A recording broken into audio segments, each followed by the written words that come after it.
Hello everyone, I welcome you all once again to my channel.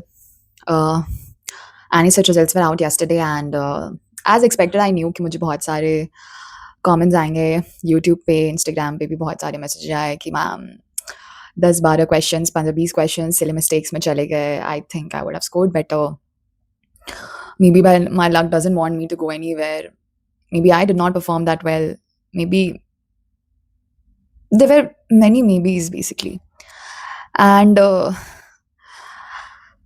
making this video is eventually tough for me because that phase was even tough for me. Eventually, I got a very good rank. I mean, I was 244 last May, and जब मैंने सोचा था कि मैं वो seat छोड़ूंगी तो my God, you won't believe the kind of bombardings I was having that time. I mean, do you expect a person having a rank of 244 to get so many comments out of my relatives and neighbors? गलती से मिल गई.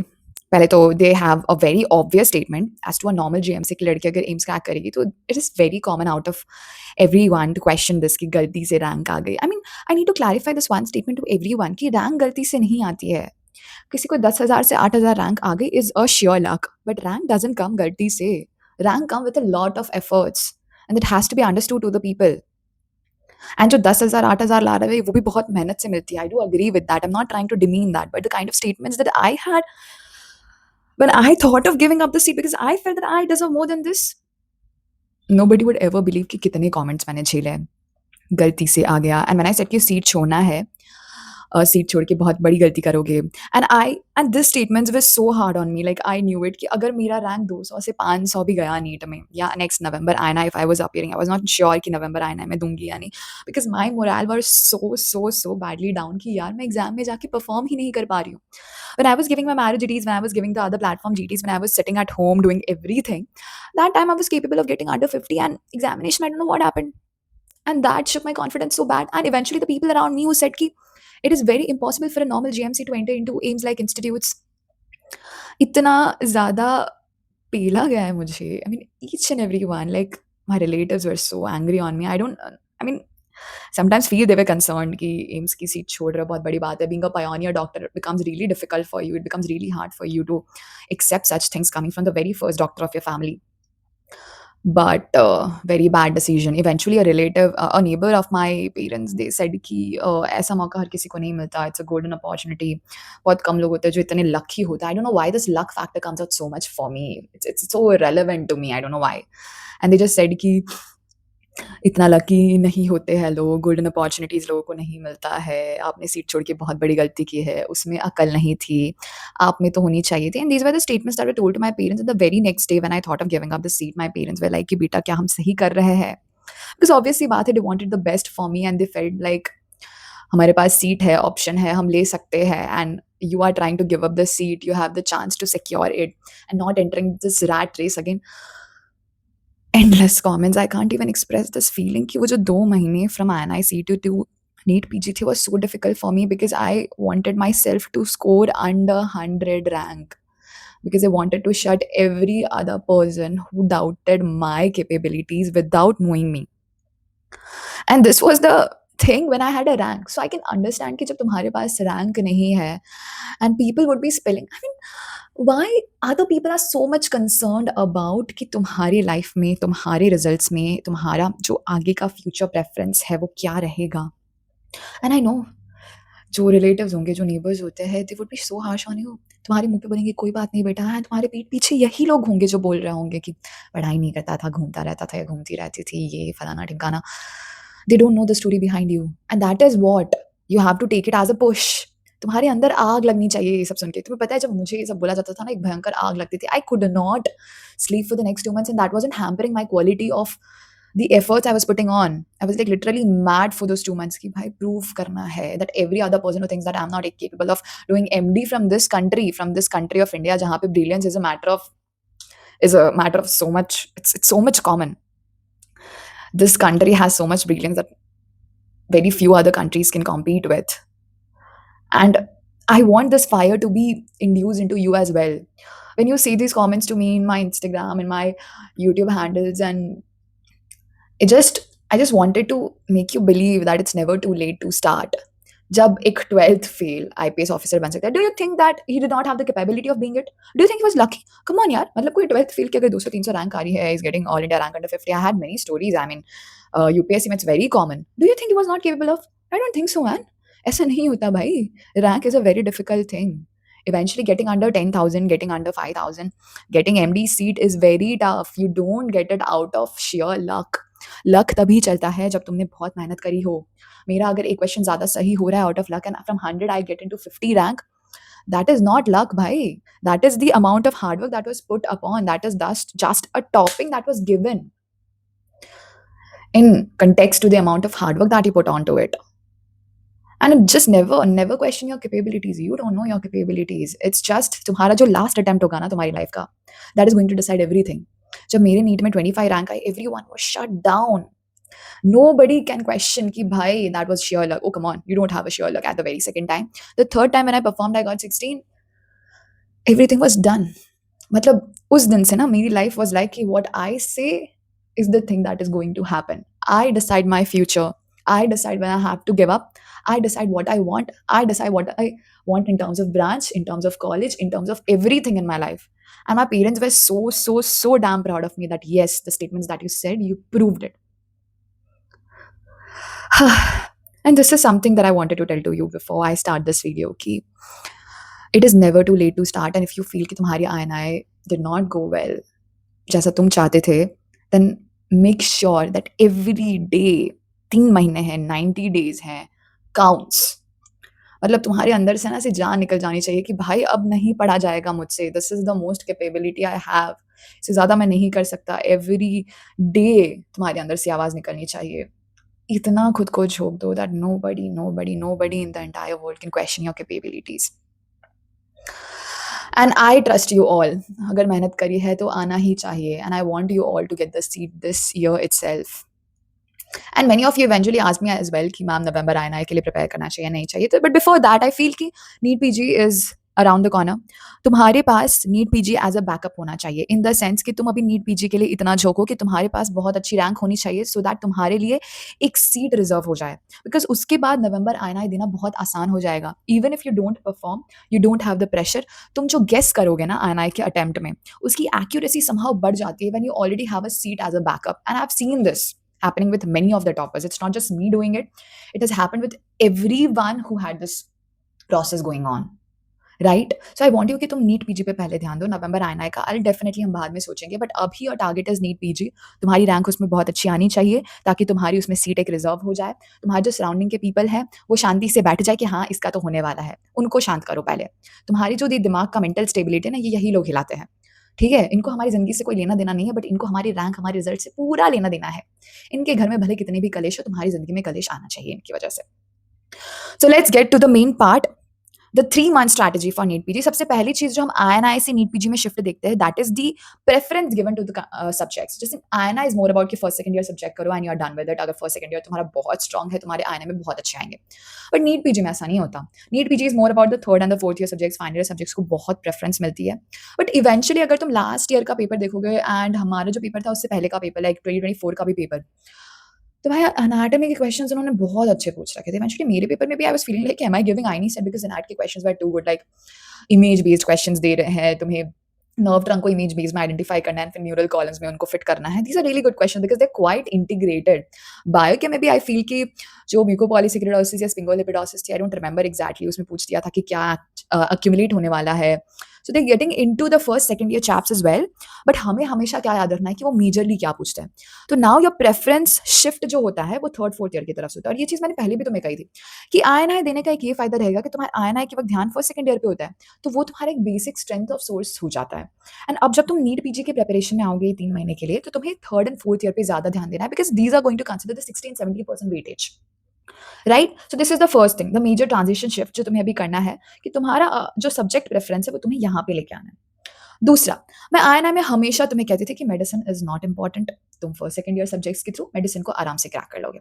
But NEET में I do not suggest this. NEET is very peculiar about medicine in terms of endocrine system. मैं कुछ systems तुम्हें name कर रही हूँ, प्लीज इन्हीं सिस्टम्स पे ध्यान देना। एंडोक्राइन बहुत इंपॉर्टेंट है। एंडोक्राइन को तुम्हें मेडिसिन से पढ़ना है, ठीक है? तुम्हें पता है फिजियो तुम्हारा बहुत अच्छा है, well and good, but endocrine को तुम्हें मेडिसिन से पढ़ना है because they are interested into diabetes mellitus, they are interested into adrenal insufficiencies, they are interested into kind of tests which is done for all of these. दूसरा cardiovascular system, very important, very, very, very important. Cardiovascular system में भी एएफib के साथ वो इतना ज़्यादा पागल है, इनफैक्ट हमारे अटेम्प्ट में आई थिंक एएफib के 3-4 क्वेश्चन्स पूछ दिए थे और उसी के रेलेवेंट फार्माकोलॉजी भी पूछी थी। If you go through our papers you will feel that eventually हमारा ही पेपर नहीं, 2-3 साल पहले का भी पेपर देख लो। एएफib एंड ये जो मेजर इवेंट्स होते हैं, वीटैक होता है, एमआई होता है, इसके ऊपर बहुत कंसंट्रेशन करते हैं एंड बेसिकली फार्माकोलॉजिकल इंटीग्रेशन पे वो ज़्यादा फोकस करते हैं। Neuro very important. Stroke protocol में भी वो इफ्स एंड बट्स पे बहुत फोकस करते हैं। अगर ये हुआ तो अगर 6 घंटे बाद आया, 24 घंटे बाद आया, 24 घंटे पहले आया, एस्पिरिन दे सकते हैं कि नहीं दे सकते, लो मॉलिक्यूलर वेट हेपेरिन कब दे सकते हैं या नहीं दे सकते, एंजियोग्राम करना चाहिए या नहीं करना चाहिए, कब मर्सी करना चाहिए, कब फिब्रिनोलिसिस करना चाहिए। अगर पेशेंट को साथ में एफिब भी हो और आपका पेशेंट स्ट्रोक में है तो आपको पहले एफिब मैनेज करना है या स्ट्रोक मैनेज करना है। You getting the kind of scenarios they create the ifs and buts scenarios in these very important domains and तुम्हें अब मेडिसिन को ध्यान देना है। पूरे मेडिसिन को ध्यान नहीं देना। अगर मेडिसिन को पूरा ध्यान देते रह गए तुम्हारे 2 महीने खत्म हो जाएंगे, तुमको नहीं पता चलेगा। बट जो इंपॉर्टेंट एस्पेक्ट्स है, जो तुम पीवाईक्यूज एंड तुम्हारे जो प्लेटफॉर्म्स हैं, जो टीचर्स है वो तुमको बता देंगे कि भाई ये इंपॉर्टेंट है और तुम्हें वो चीज़ पढ़ना है। तो ये भी एक शिफ्ट होता है आईएनआई से कि मेडिसिन पे भी ध्यान देना है। बट मेडिसिन पे कैसे ध्यान देना is a very important strategy to go with. जो मैंने तुम्हें जो चीज़ें बताई है ये बहुत इंपॉर्टेंट है, सुपरा इंपॉर्टेंट है मेडिसिन के लिए, नीट पीजी के पर्सपेक्टिव से। राइट। अब जो थर्ड शिफ्ट तुम्हें करना है वो पीवाईक्यूज। नहीं, मैं ये नहीं कह रही कि तुम्हें पीवाईक्यूज नहीं करना, पीवाईक्यूज तो करना ही है बेटा। बट जो 60-70% वेटेज आईएनआई की तरफ होता है कि वो पीवाईटी से तो पूछेंगे ही। इवेंचुअली पीवाईक्यूज ना रिपीट हो, 4 से 5 तो वैसे भी रिपीट कर देता है same as it previously. But अब तो नीट पीजी में द ट्रेंड है कि मुश्किल से 4 से 5 क्वेश्चन वैसे होंगे। लाइक 20-30% वेटेज ही पीवाईक्यूज में जाएगा। Do you get that? अब ऐसा नहीं होगा कि आईएनआई की तरह की 50% पीवाईक्यूज की तरह पीवाईटीज की तरह पूछती है। NEET PG is not that kind of, it will superficially touch every other part of the subject you have been through in the last 2 years। That is the third and fourth year, क्योंकि वहीं पे major subjects मारेंगे, क्योंकि उसके बाद तो खाली 6 subjects बचते हैं फर्स्ट सेकंड ईयर में से, राइट? तो तुम्हें अब सारे सब्जेक्ट का एक एज होना चाहिए। जो आईएनआई में तुम्हें मैं 9 सब्जेक्ट में पार्टीशन कर देती थी, तो अब वो 9 सब्जेक्ट छोड़ के जो बाकी की 11 सब्जेक्ट्स होते हैं, 10 सब्जेक्ट्स होते हैं, उस पे ध्यान देना है तुमको। वो 10 सब्जेक्ट्स को अब तुम्हें कवर करना है नीट पीजी के लिए। Again this is the third shift जो तुम्हें आईएनआई से नीट की तरफ लाना है कि सुपरफिशियली तुम्हें बहुत सारे सब्जेक्ट्स को टच करना है, राइट? एंड पीवाईक्यूज के लिए पीवाईक्यूज तो मैंडेटरी है बेटा, पीवाईक्यूज तो हमको करना ही है। पीवाईक्यूज हमें लास्ट 7 टू 8 इयर्स का ही करो। मैं तुम्हें ज़्यादा पीछे का नहीं बोलूँगी बिकॉज़ उतना पुराना ट्रेंड नहीं चलता है। मैंने अपने टाइम पे किया था बट आई हैव रियलाइज़ कि अब उतना पुराना ट्रेंड नहीं चल रहा है। 2017 या 2018 से, लाइक मैरो पे 2017 से जहाँ तक मुझे याद है अवेलेबल है। तो तुम 2017 से ही शुरू करना, ठीक है? Don't go beyond that, it is enough. But अब तुम्हें खाली नीट पीजी के पीवाईक्यूज नहीं करना है, तुम्हें एफएमजी के भी पीवाईक्यूज करना है। It's very important. इनफैक्ट मेरा जब नीट पीजी का टर्न था, हमारा एफएमजी जो एग्ज़ाम था वो 1 हफ्ते पहले हो गया था नीट पीजी के। And believe me, 10 topics exact repeat. Uterine rupture never asked, मतलब was very way before trend था जब यूट्राइन रप्चर पूछा जाता है ना, इमीडिएटली पूछ लिया उन लोगों ने। ऐसे 2-3 क्वेश्चंस थे जो आई डोंट रिमेंबर अभी, but they were asked from the FMG examination. तो एफएमजी एग्जामिनेशन के पीवाईक्यूज को नहीं इग्नोर करना है, तुम्हें एफएमजी के पीवाईक्यूज करना है क्योंकि उसमें से भी 10% आएगा। Do you get it? 30 से 35% पीवाईक्यूज तुम्हें यहाँ फॉर्म अप करने हैं। और पीवाईक्यूज किसी भी एग्जाम के लिए इंपॉर्टेंट होता है, be it INI, be it NEET PG, be it JEE, be it UPSC, any examination that you are setting up. तो पीवाईक्यूज इग्नोर नहीं करना है। बट हाँ, अब वेटेज जो है वो शिफ्ट हो जाएगा because NMC has the tendency to ask it superficially from every bit and pieces of examination that you are giving up, right? The next thing that comes up कि जीटे की frequency क्या रखनी है। जीटी की frequency जो तुम्हें पहले बोली थी वैसी ही रखनी है। तुम या तो 2 हफ्ते में 1 जीटी दे सकते हो या 1 हफ्ते में 1 जीटी दे सकते हो। Depends upon you, depends upon your convenience कि तुम्हारे पास कितना टाइम है बिकॉज़ अब तुम्हें ज़्यादा सब्जेक्ट्स रिवाइज़ करने हैं विद ज़्यादा concentration, right? And I it was majorly the 9 subject, now you have although 10 subjects ही कर रहे हो, पर यहाँ पे 10 सब्जेक्ट्स सब बड़े-बड़े हो जाएंगे, राइट? एंड तुम्हें मिनी सब्जेक्ट्स को भी अच्छा खासा वेटेज देना है, इग्नोर नहीं करना है अब इस बार, ठीक है? And that's why I used to tell you people कि आईएनआई को दो बिकॉज़ 9 सब्जेक्ट्स फिर बहुत अच्छे से हो जाते हैं। लाइक सर्जरी, ओजी उसमें कवर हो जाएगा तुम्हारा। बट यहाँ पे जो 10 सब्जेक्ट्स है, अब इस पे तुम्हें ध्यान देना है। तो now that keeps a balance, right? तो तुम्हें अब इस पे भी ध्यान देना है। और जीटी फ्रीक्वेंसी मैंने जैसे तुम्हें बताया है, तुम 2 हफ्ते में 1 बार दे सकते हो, 1 हफ्ते में 1 बार दे सकते हो। यूजुअली मैं प्रेफर करती थी कि मैं 2 हफ्ते में 1 बार दूँगी, बट एंड में तो बिकॉज़ लास्ट के 2 मंथ्स में आई फील कि तुम्हें दूसरे प्लेटफ़ॉर्म से भी देना चाहिए। जो मुझे बहुत बार पूछा जाता है कि मैम सबसे अच्छा प्लेटफ़ॉर्म आपके अकॉर्डिंग इज़ मैरो। बट क्या हमें दूसरे प्लेटफ़ॉर्म से भी देना चाहिए? ऑफ कोर्स देना चाहिए। बिकॉज़ एनएमसी वाले मैरो से क्वेश्चन पेपर नहीं बनाते हैं। एनएमसी वाले हवा में पेपर बनाएँगे, जहाँ से उनको बनाना है वहाँ से बनाएँगे। तो तुम्हें एक एक्लिमेटाइज़ेशन होना चाहिए। The way of asking the same question different manners, जो तुम्हें डिफरेंट प्लेटफॉर्म्स पे मिलेगा कि हाँ, इस क्वेश्चन को इन्होंने ऐसे पूछ दिया, किसी ने इस क्वेश्चन को ऐसे पूछ दिया, किसी ने इफ्स एंड बट के स्टेटमेंट्स बहुत अच्छे से पूछे हैं। लाइक डैम्स में मैंने ये पैटर्न काफ़ी देखा था कि they create that if and but का सिनेरियो, विच आई रिमेंबर कि हाँ, चलो स्टोक प्रोटोकॉल है तो इफ हो गया, ये हो गया तो फिर क्या करोगे, या फिर ओजी का क्वेश्चन है कि चलो प्रीक्लैम्सिया में है और इसको ये हो गया तो अब तुम नेक्स्ट क्या करोगे। एंड नीट में this is the pattern I have majorly seen कि उन्हें इफ्स एंड बट्स में ही ज़्यादा मजा आता है कि चलो क्वेश्चन के टॉपिक्स वही रहेंगे, but this ifs and buts that is more attracted into it, right. तो this is going to be the fifth shift जो तुम करने वाले हो। छठा जो मैं तुम्हें ये कहूंगी कि फूक दो अब, this is the time to just give it back, this is the time to tell everyone अभी तो तुम्हें अंडरग्राउंड हो जाना है।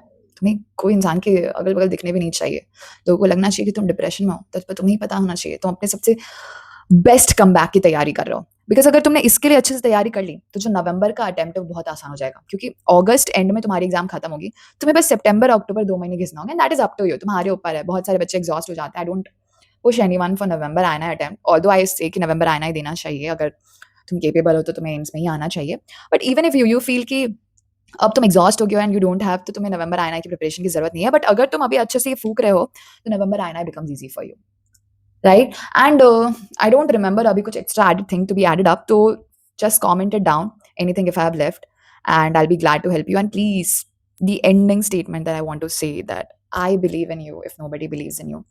कल के रिजल्ट्स के बाद अगर तुम्हारा मनोबल अगर बहुत गिर गया है तो just wake it up, because हर इंसान को अपनी लाइफ में ये स्टेज से गुजरना पड़ता है जब पीपल से that you don't deserve this, that was sure luck, you can't be here, you can't be there, it's the final attempt that decides तुम क्या करने वाले हो।